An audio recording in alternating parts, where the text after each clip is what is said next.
여기에 다이너마이트가 2위에 오르면서 BTS는 11년 만에 빌보드 1, 2위를 동시에 석권하는 가수가 되었습니다.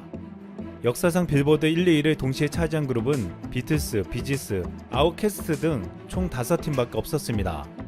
BTS는 그 중에 한 팀이 되며 새로운 역사를 만들어냈습니다. 또한 지난 10일에서 11일까지 서울올림픽공원 체조 경기장에서 BTS 온라인 콘서트가 열렸습니다. 이 콘서트를 총 191개국에서 99만 3천 명이 시청하며 시청권 매출이 무려 500억 원이 넘었습니다. 앞서 7월 첫 온라인 콘서트 방방콘터 라이브에서도 세계 107개국에서 약 75만 6,600여 명의 동시 접속 시청자를 모아 기네스 세계 기록을 쓴 바 있었습니다. 그런데 이 같은 전 세계 역사를 쓰고 있는 BTS에 대한 어이없는 공격이 중국에서 벌어졌습니다. BTS가 미국의 한미친선협회가 주는 벤플리트상을 수상하면서 한 발언 때문이었습니다. BTS의 리더 RM이 수상소감 중 올해는 한국전쟁 70주년을 맞아 의미가 남다르다며 우리는 양국이 함께 겪은 고난의 역사와 수많은 희생을 영원히 기억할 것이라고 말했습니다. 중국 네티즌들은 여기서 양국이란 부분을 문제 삼았습니다. 한국전쟁에서 중국이 북한을 도와 미국과 싸웠던 한미 원조의 역사를 모욕했다는 것입니다. 심지어 이를 가지고 BTS가 전쟁에서 희생된 중국인을 존중하지 않는다는 비판까지 나왔습니다. 게다가 BTS가 광고 모델인 한국 제품을 사지 말자는 주장까지 나오자 삼성전자와 현대차 등은 중국 내 BTS 광고를 삭제하기에 이르렀습니다. 이에 대한 우리 네티즌과 BTS 팬들은 어이가 없다며 이같이 분통을 터뜨리고 있습니다. 진심 괴상한 논리다. 니들은 집에 강도가 들어 입은 피해를 얘기할 때도 강도의 도구를 함께 이야기하나 보네. 북한을 도와서 남한을 공격했으면서 남한 사람에게 칭찬받으려는 XXX들. 북한 소년단으로 알고 있었나? 북한 아이돌한테는 니네가 그런 말 해도 되지. 방탄은 남한 사람인데 미친놈도 정도가 있어야지. 아무 문제없는 인터뷰 지들 맘대로 해석해서 열폭 중. 너무 커지니까 국가 차원에서 일부러 트집 잡는 중. 예전에도 트와이스 쯔이에게 별 웃기지도 않는 걸로 딴지 걸더니 이번에도 또 같은 짓거리 하네. 전 세계가 중국과 당교하면 안 되나. 뉴욕타임즈는 중국 누리꾼들이 방탄소년단의 악의 없는 발언을 공격했다고 보도했습니다. BTS 수상소감은 악의 없는 말이었지만 중국 네티즌들이 지체 없이 공격했다고 했습니다. 미국 조야에선 이번 사태에 대해서 어글리 차이니즈라는 말까지 써가며 중국을 비판하고 나섰습니다. 미국 더그밴도우 케이토 연구소 연구위원은 중국 네티즌들의 반한 불매운동에 대해 오로지 중국의 평판을 깎아내릴 것이라며 어글리 차이니즈가 등장했다고 말했습니다. 호성이 마키야마 유럽국제정치연구소 소장은 정말 미쳤다며 이게 바로 중국 스타일이라고 했습니다. 그는 중국이 자국민은 끝없이 세뇌하면서 외부의 누군가가 진실을 말하면 화내는 것이 이번이 처음은 아니다라고 비판했습니다. 영국 파이낸셜 타임스는 중국에 진출한 외국 브랜드가 중국에 편협한 민족주의에 희생된 최신 사례가 발생했다고 12일 보도했습니다. 언론들 말고도 국내 수많은 전문가들은 중국이 BTS를 정말 잘못 건드렸다고 지적했습니다. 지난해 CNN은 BTS가 세계에서 가장 강력한 팬덤 중 하나인 아미를 가지고 있다고 했습니다. 아미는 올해 인종차별 등 정치적 사안에도 적극 참여하는 강력함을 보여주었습니다. 그런데 현재 아미들이 가장 관심 가지고 있는 것은 BTS 멤버들의 군대 문제입니다. 대한민국은 전세계 유일한 분단 국가로서 건장한 남성이면 누구나 군대를 가야 하는 징병제를 시행하고 있기에 BTS도 군대를 가야 합니다. 한 네티즌은 전세계 아미들이 중국 팬들이 BTS를 공격하자 논란이 된 한국 전쟁에 대해서 알게 되고 있다고 했습니다. 아미들이 알게 된 한국 전쟁은 북한이 남침을 해서 유엔군이 맞서 싸웠는데 결국 중국군이 개입해서 한국이 남과 북으로 분단된 후 휴전되었다는 것입니다. 이 때문에 우리는 군력 증강을 위해 어쩔 수 없이 징병제를 도입할 수밖에 없었고 BTS 멤버들도 군대를 가지 않을 수 없게 만든 원흉은 중국이었다는 것입니다.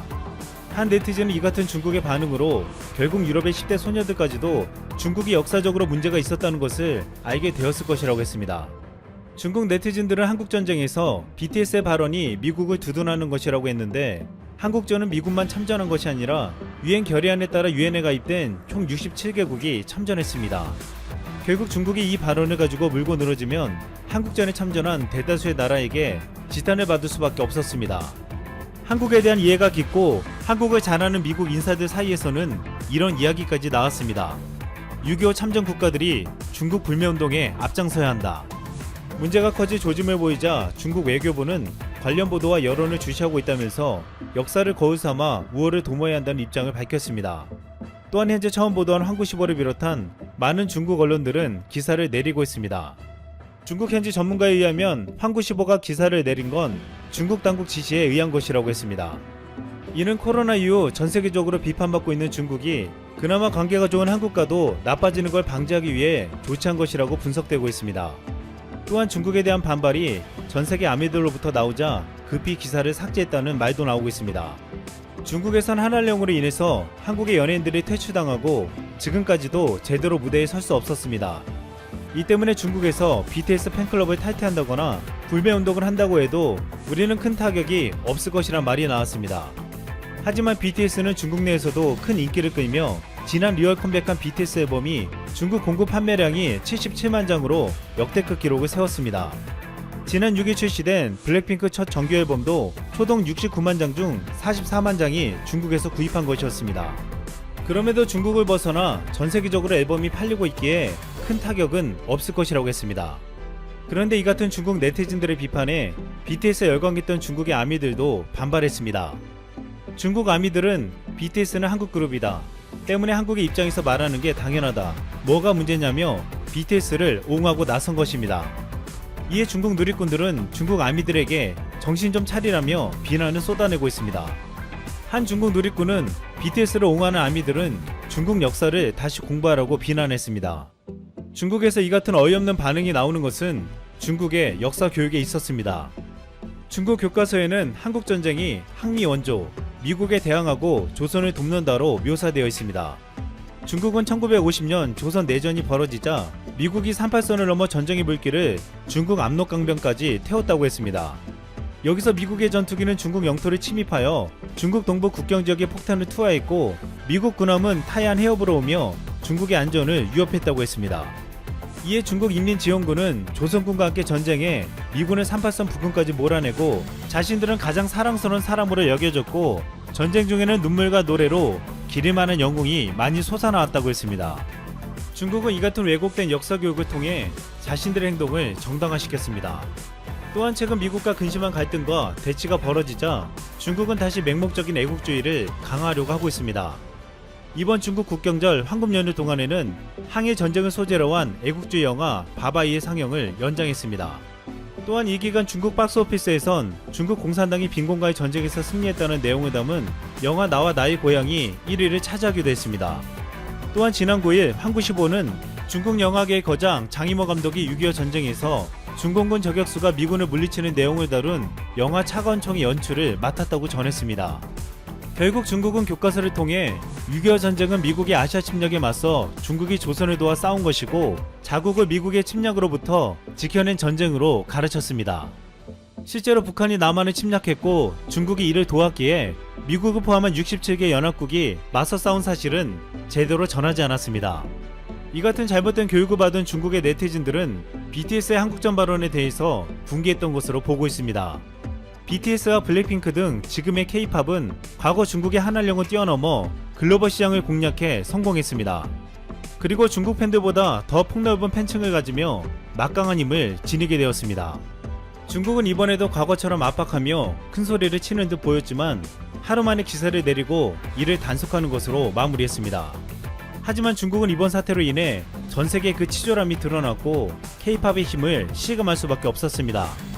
6.25 전쟁으로 인한 경제적 피해는 상상을 초월했습니다. 대한민국 국보 1호인 숭례문은 흔적도 없이 잿더미로 변했고 국가기록원의 자료에 따르며 남한 제조업의 42%가 파괴됐습니다. 도로와 철도, 교량, 항만 등이 크게 파손됐고 군사시설로 전용됐던 학교와 공공시설들은 형체조차 알아보기 힘들 정도로 무너져 내렸습니다. 인명피해는 더욱 심각합니다. 당시 남한의 인구수가 2,050만 명이었는데 한국군 실종 및 포로를 포함한 사상자 총계는 62만 1,479명, 북한군 사상자는 60만 7,396명. 얼마나 치열한 전투였는지 통계 수치만 봐도 쉽게 알 수 있습니다. 여기에 민간인 피해자를 포함하며 남북 통합 300만 명 가까이 되는 것으로 추산되고 있는데요. 자, 그런데 여기서 중요한 것은 6.25 전쟁은 단순히 남과 북 간의 전쟁이 아니었다는 것입니다. 1950년 당시에 미국과 중국은 전 세계 많은 지역들에서 냉전을 벌였고 그중 최전선은 단연 독일과 대만이었습니다. 중국이 한반도에서 전쟁을 일으킬 것이라고는 상상도 하지 못했죠. 중국은 한반도에서 전쟁이 일어나면 미국은 개입하지 않겠지? 라고 판단했고, 미국은 설령 중국군이 개입해도 미군이 완벽하게 승리를 거둘 거야 라고 확신했습니다. 한국전쟁 초기 중국이 유리한 위치에 있었음에도 참전을 망설인 것은 당시 중국의 참전 요구에도 소련의 정부 수반 스탈린이 거절했기 때문입니다. 스탈린은 미국이 한국전쟁에 참전함으로써 미국을 아시아에 묶어두려는 의도를 가지고 있었습니다. 1950년 8월 27일 스탈린은 체코 대통령 고트발트에게 편지를 통해 이렇게 전했습니다. 현재 미국이 극동의 문제에 정신이 팔려버려 유럽에 전혀 신경 쓰지 못하고 있다. 우리에게는 구체적 권력 균형 선점에 좋은 기회다 라고 말이죠. 이렇게 1950년 6월 25일 새벽 4시부터 소련이 참전하지 않은 채 중국과 미국의 전쟁이 한반도에서 벌어졌습니다. 총 37,902명의 유엔군 사망자가 발생했는데 이 중 미군 전사자가 33,686명에 달했습니다. 중국군은 14만 8,600명이 전사했고 부상자는 79만 8,400명. 이렇다 보니 1953년 남과 북이 휴전협정을 맺은 이후 70여 년간 사실상 종전 상태임에도 불구하고 쉽게 종전선언을 할 수 없었습니다. 휴전을 선언한 것도 유엔사의 감독하에 국제서약 형태로 만들어졌습니다. 정전협정의 주체에서 중국은 빠졌지만 미국과 유엔의 동의가 있어야 한다는 것이죠. 하지만 지난 2018년부터 도널드 트럼프 미국 대통령은 수차례 미국과 북한의 종전을 공식 선언하려고 했던 것으로 알려졌습니다. 미국에서 출관된 존 볼턴 전 미국 백악관 국가안보보좌관의 회고로 그것이 일어났던 방에 따르면 트럼프 대통령은 싱가포르 북미 정상회담에서 종전선언을 하고 싶어 했다. 트럼프 대통령은 자신이 한국전쟁을 끝냈다고 말할 수 있을 것이라는 기대감에 너무나 매료돼 있었다 전했습니다. 자, 그런데 여기서 충격적인 사실이 한 가지 밝혀졌습니다. 종전선언을 외치려 했던 트럼프의 제동을 건 사람은 오바마도 아닌 힐러리도 아닌 바이든도 아닌 바로 일본의 아베 신조 전 총리였습니다. 아베 총리는 지난 5월에 열린 G7 정상회의에 참석하기 위해 캐나다로 향하던 중 워싱턴에서 트럼프 대통령을 만나 이렇게 이야기합니다. 북한 사람들은 살아남은 자들이다. 그들은 자기네 체제에 목숨을 바쳤다. 그들은 매우 거칠고 또 약삭빠른 정치인들이다. 이것이 다시 반복되는 평범한 일상으로 생각하고 그들은 다시 옛날 체제, 옛날 방식으로 돌아갈 것이다.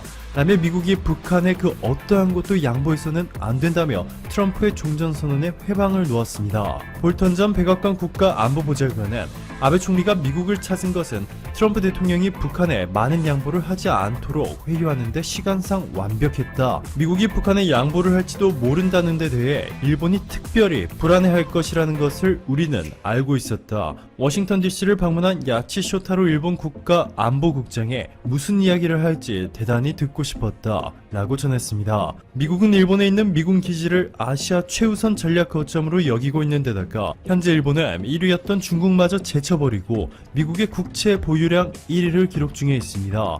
일본 정부가 보유한 미국 국가 채권 규모는 1261빌리언 달러, 하나로 1450조 원이 넘습니다. 미국의 중앙은행인 연방준비제도가 발행한 미국 국가 채권 규모의 20% 정도를 일본이 싹쓸이해버린 것이죠. 결국 트럼프는 당시 싱가포르 북미 정상회담 공동성명에 종전선언을 포함시키지 않았고 기자회견에서 조만간 실제로 종전선언이 있을 것이라는 말만 남겼습니다. 자, 그리고 2년이라는 시간이 흘렀지만 아무런 진전이 없자 결국 문재인 대통령이 나섰습니다. 문재인 대통령은 지난달 8일 코리아 소사이어티의 화상 연례만찬 기조연설을 통해 종전선언이야말로 한반도 평화의 시작이다. 한반도의 항구적 평화만이 참전 용사들의 희생과 헌신의 진정으로 보답하는 길이다. 지금까지 어렵게 이뤄온 진정과 성과들을 이제는 되돌릴 수 없다. 우리의 목적지를 바꿀 수 없다. 한반도 종전선언을 위해 한국과 미국 양국이 협력하고 국제사회의 적극적인 동참을 이끌게 되기를 희망한다 라고 전했고, 최근에는 뉴욕 유엔본부 회의장에서 열린 유엔 총회에서 기조연설을 통해 한반도에 남아있는 비극적인 상황을 이제는 끝낼 때가 됐다.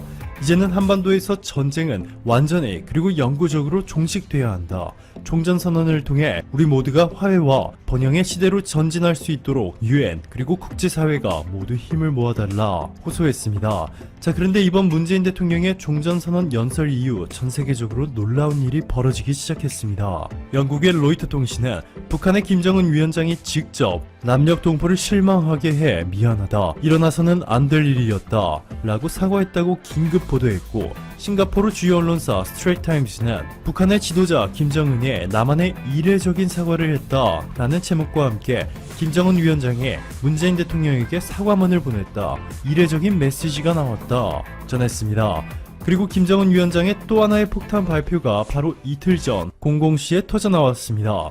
해가 쨍쨍할 때마다 열었던 열병식을 00시부터 새벽 3시까지 진행한 것부터 너무나 달랐는데, 이날 김정은 위원장은 인민들의 미안하다 라며 울음을 터뜨렸고, 남측을 향해서 북과 남이 두 손 맞잡는 날이 찾아오길 기원한다, 악성 비루스 병마와 싸우고 있는 전 세계 모든 사람들에게 위로를 보낸다, 제발 모든 사람들이 건강을 지키면서 행복과 웃음이 지켜지기를 간절히 바란다, 사랑하는 남녘 동포들에도 이 마음을 전한다 밝혔습니다. 자, 그리고 미국에서도 기적이 일어났습니다. 미국의 로카나 하원 의원이 한국전쟁의 종식과 평화협정 체결에 관한 결의안을 냈고, 이번에 브래드 셔먼, 그레고리 믹스, 그리고 호아킨 카스트로까지 미국 민주당 소속의 차기 외교위원장 후보 3명 전원이 한국의 종전선언 결의안에 서명했습니다. 이로써 현재까지 모두 49명의 미국 의원들이 결의안에 서명해 이번 미국 대선에서 트럼프가 아닌 바이든이 당선돼도 한국의 종전선언이 확실시되는 분위기입니다. 이에 집권 여당인 더불어민주당은 멈춰선 한반도 평화 프로세스를 재가동하겠다는 우리의 의지에 북한이 화답한 것으로 평가한다 전했고, 송영길 의원은 문재인 대통령의 종전선언에 대한 의지와 선제적 무력 사용을 하지 않겠다는 김정은 위원장의 메시지에 더해 종전선언을 위한 미국 정치권의 움직임도 고무적이다 평가했습니다. 종전선언을 발표하게 되면 즉시 통일이 되어 대한민국이 제3대 선진국으로 도약하는 것은 아닙니다.